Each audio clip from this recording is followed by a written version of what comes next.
So, nasupog naman. Ikaw nagibo kayo na eh? Direct baga may mga star. Thank you. Mayan. From day, binigyan niya ako ng pamangkin ko na to. Pitchel plant na nilagay niya sa pitchel. So, siya nag-design nito. Nahiya naman ako magdara nito. Nahiya akong kunin kasi siyempre binibintan niya. Ito ka from day, napakaganda niya. At siyempre, maliit pa yung bunga niya. Ang ano ko yun yung pitchel, yung lalagyan. Yung gusto ko yung lalagyan niya kasi hindi to nabubulong ka from day. Sa Benguet, sa Baguio, napakaraming ganito pero pag ganito kasi mahal na binibinta nila. So ito binibigay lang sa akin pero naawa ako. So kahit papaano bibigyan ko siya dahil since na mayroon naman akong vlog at kahit papaano naman siyempre kumikita ng mga barya-barya kaya ayun. Pwede na ito.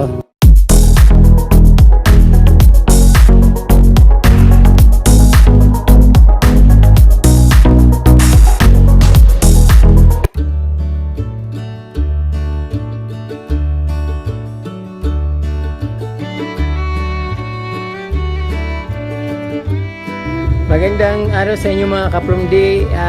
Mahigit 40 taon nang lisanin ko ang barangay na ito dito sa Sitio Managnag, Barangay Hinurangan, Lagunoy, Camarines Sur.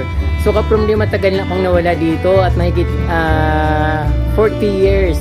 So ngayon muli akong nandito kasi mayroon ditong fiesta at ang sineselebrate nila ditong fiesta ay ang Peña Francia. So kaya kaprumdi nandito ako. So hindi naman matao dito at syempre dahil nasa bundok ito at kukunting tao lang yung mga nandito.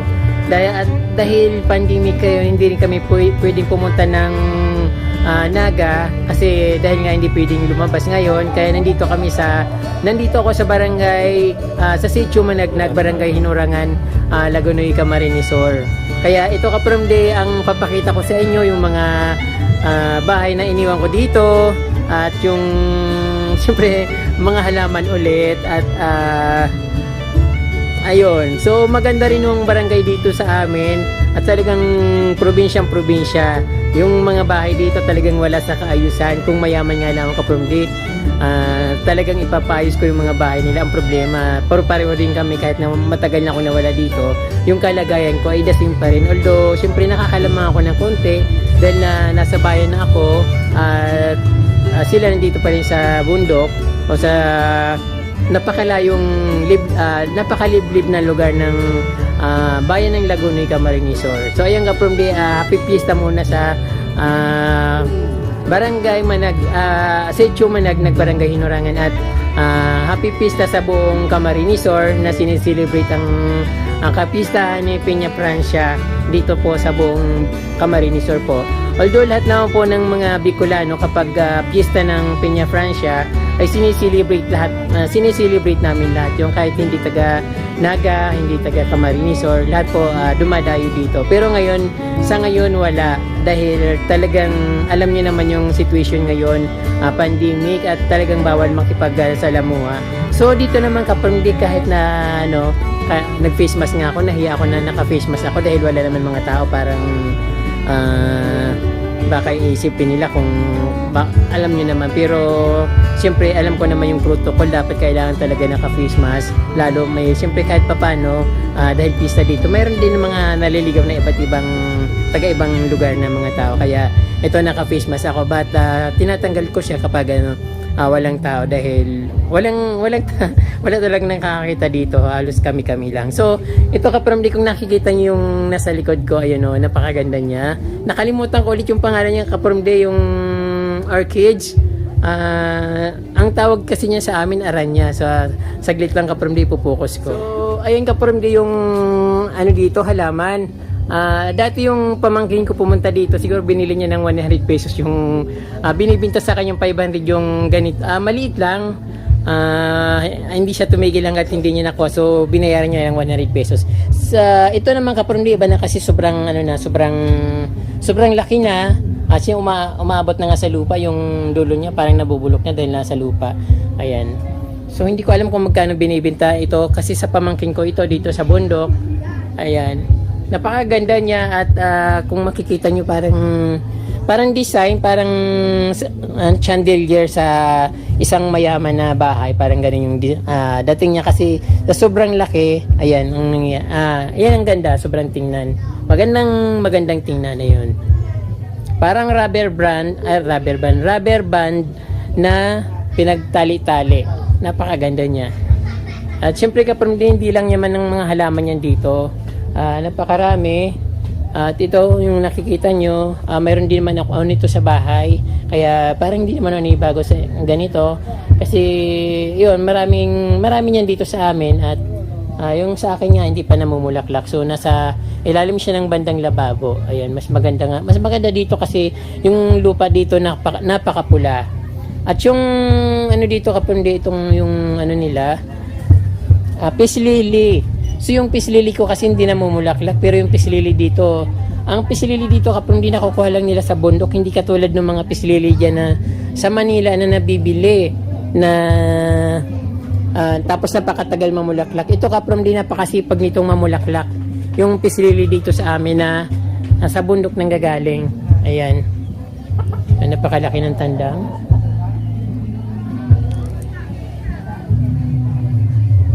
Ayun nga, so hindi naman maayos yung mga garden dito kasi wala silang idea kung paano papagandahin. At kaya ganyan lang pagkakatanim nila, parang simpleng-simple lang, tinanim lang sa gilid. Yun, garden na yun, maganda na yun sa maganda na yun dito. So talaga naman maganda siya kapromdi, kahit na hindi inaayos. Ayun. So kapromdi, ito yung target kong halaman dito. Kasi marami akong nakikita nito, lalo pag sa medyo mainit, napakaganda niyang tingnan. So yung kulay nito namumula na parang maroon. Hindi ko lang alam kung anong pangalan nito. So bago ako uwi, dahil namista ako dito, gusto nilang padala na kung ano-anong pagkain. Sabi ko wag na lang, halaman lang okay na. Ito yung target ko pag uwi ko. Yan. Hindi ko alam kung anong klaseng halaman yan, pero gusto ko yan kasi nakakita ko ng mga ganyan sa ibang lugar at napakagandang tingnan lalo pag tinitrim.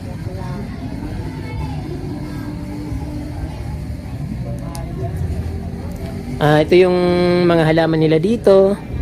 Very simple lang at wala talagang hindi nila inaayos na parang para maging maganda. Pero kapag saglit lang dito ayusin, napakaganda na kasi okay naman sila eh. Yung mga halaman nila dito matataba, nasa puno, matulad nito may orchids. Tapos ito halumina ba to? Parang ganun. Lagi na lang ako nakakalimot. Ayun, napakataba niya. At ito naman, napakarami ko niya sa bahay. Ayan, ginagawa kong pader yan o yung bakod para hindi mahiyang dumaan yung ibang mga dumadaan sa aking kubo. At syempre ito kapromde, isa to sa favorite kong halaman. Napakaganda kasi siyang tingnan. Napakaganda niyang tingnan. Lalo kapag lush at nasa putian ng mga bato. Ayan, napakaganda niya. Yung portulaca dito nagkalat din. Vietnam rose. Ayan, namumulaklak na. Kahit nawala sa ayos, hindi nila masyadong pinagbibigyan ng pansin yung pag-ayos ng mga halaman dito, pero maganda siya. Ano kaya to? So tingin ko dito peperom niya, ang ganda niya parang napakalambot ng dahon niya at glossy. Ayan dito, tapos may mga daisy. Ayun.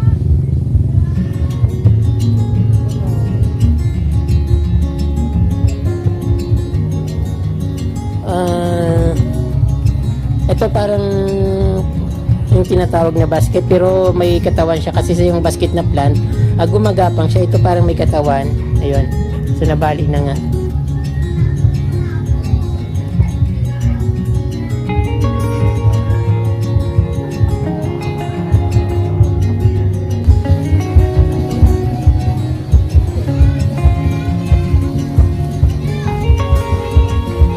Ito yung mga kabarangay ko dito, dito naman sa tiyahin ko. Bali, kapatid ng nanay ko yung dito yung may bahay. So mamaya papasokin ko at napakaganda nga yung mga halaman niya kapamilyo. Nilalagay niya sa iba't ibang ginawa niyang garden dito. So ito kasi parang maganda yung pagkaayos niya. Ayun, tita ko lumabas galing sa CR. So pista dito. So yung ano dito, ganun pa rin. Wala akong ibang makitang mga ano dito kundi madaming lasing mga kaprom. Di ayaw kong lumabas dito.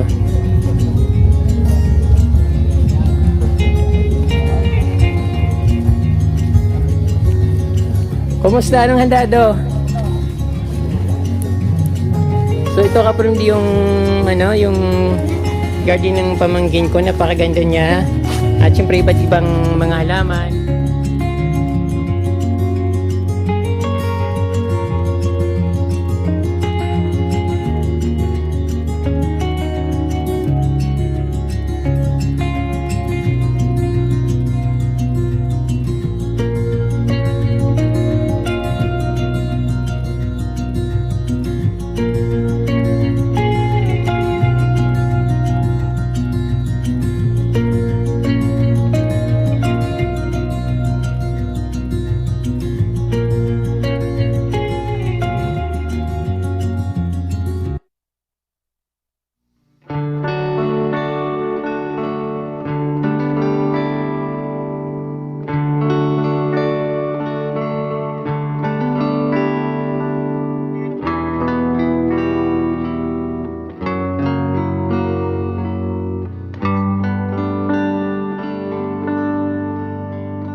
So pupuntahan ko yung pinakasulok dito para makita ko yung pinakamaganda. Ayun yung may-ari ng garden, oh.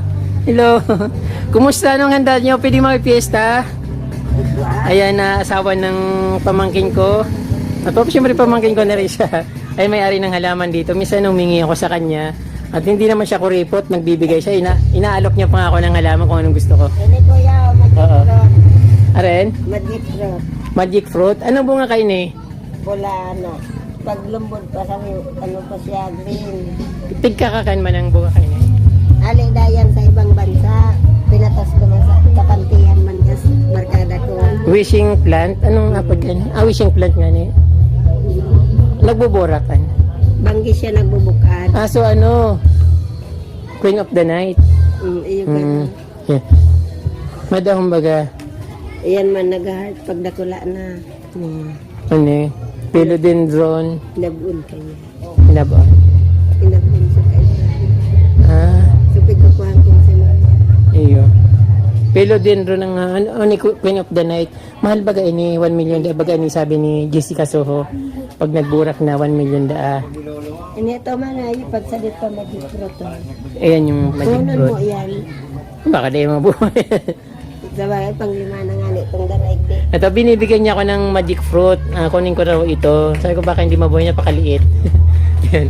Yung Queen of the Night na sabi sa TV, sa kay Jessica Soho, siya nagsabi nun is worth 1 million.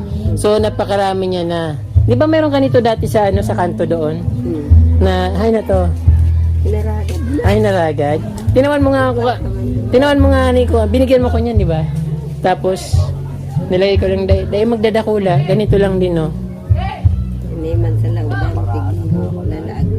Ano sa bukid lang to, no? Gayon sa lamay sa Ayun, parang plastic.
Dalawang mo niya. So, masupog naman. Hindi rin. Sabi naman. Ikaw nagibo kayo na eh? Iya. Ah, Direct baga may mga star, thank you. may heart. From day, binigyan niya ako ng pamangkin ko na to. Pitchel plant na nilagay niya sa pitchel. So, siya nag-design nito. Nahiya naman ako magdara nito. Nahiya akong kunin kasi siyempre binibinta niya. So, bigyan ko na lang kahit ano.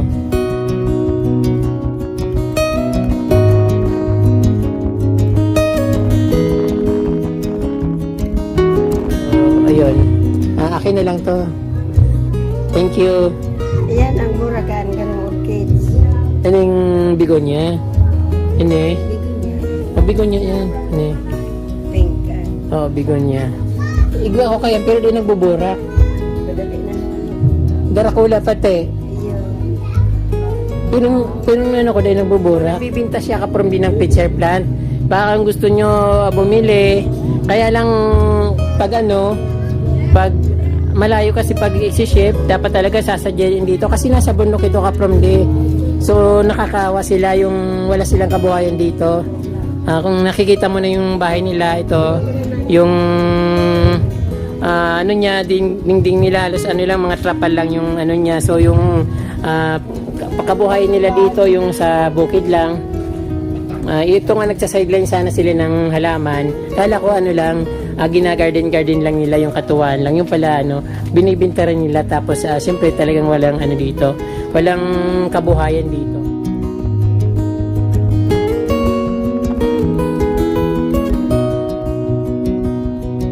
So, ito ka from the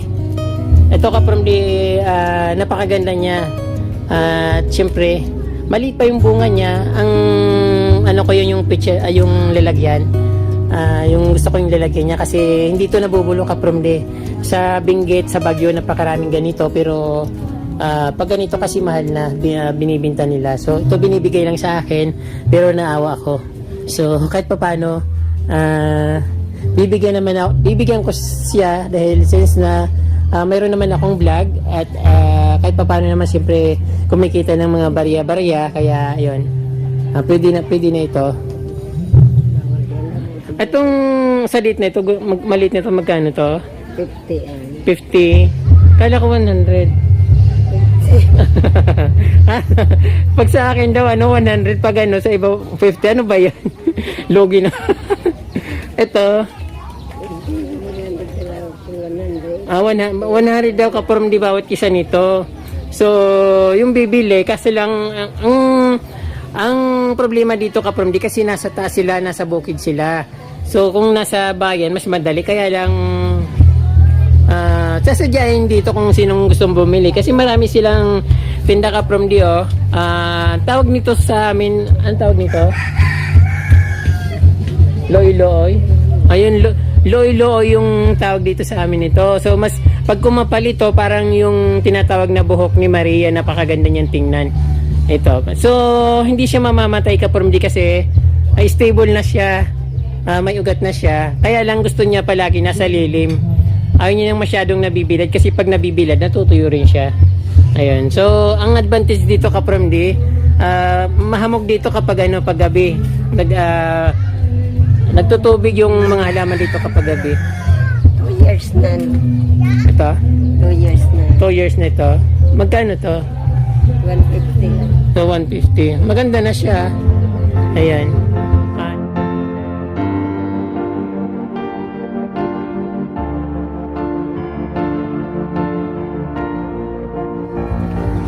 So, ayan nga ka-from di, sobrang ganda ng mga dito, halaman. Yung nasa taas ka-from di, 6 na taon na raw yun, kaya lang mahirap makita madilim tingnan dito sa camera.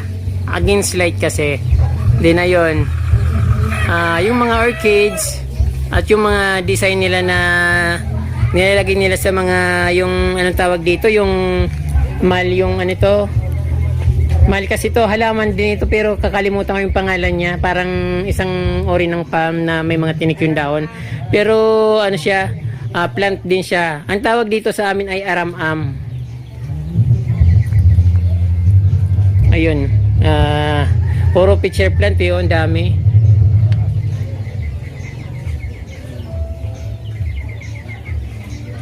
Sobrang ganda sa taas ka-from di kung mababa lang at mapapakita ko ng mas maganda sana. Pero mahirap pag nasa taas na yung halaman, di makita sa camera.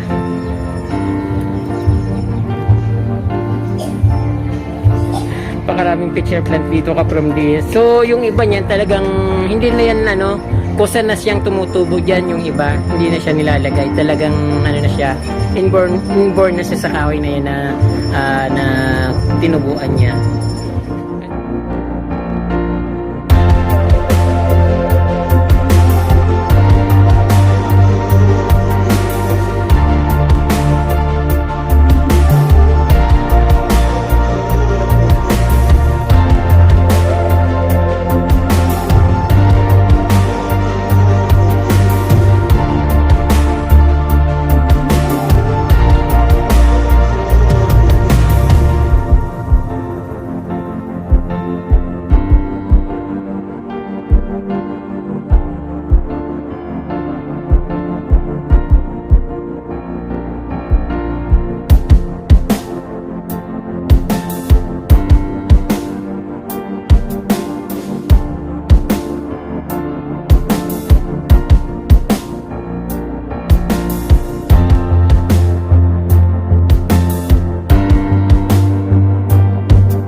Ayan po mga ka-from, dumayo pa ako dito sa pinanggalingan kong barangay para pakita ko sa inyo yung napakaganda kong barangay na pinanggalingan ko. At hanggang ngayon maganda pa rin, although wala pang masyadong asenso, hindi pa masyadong debilo, pero nakikita ko yung mga bahay nila, iba na, medyo may mga simentado na, hindi katulad dati ng mga mga gawa sa kawayan, mga kahoy. Ngayon, napakaganda ng tingnan. At syempre, nag-ayos na rin sila ng mga garden ka-From D. Marami po salamat sa inyong panunood at huwag niyo pong kalimutan mag-subscribe at i-check po yung notification bell at pakishare na rin po yung video para mapanood din po ng iba. Maraming salamat ka-From D at Diyos mabalos po. Bye!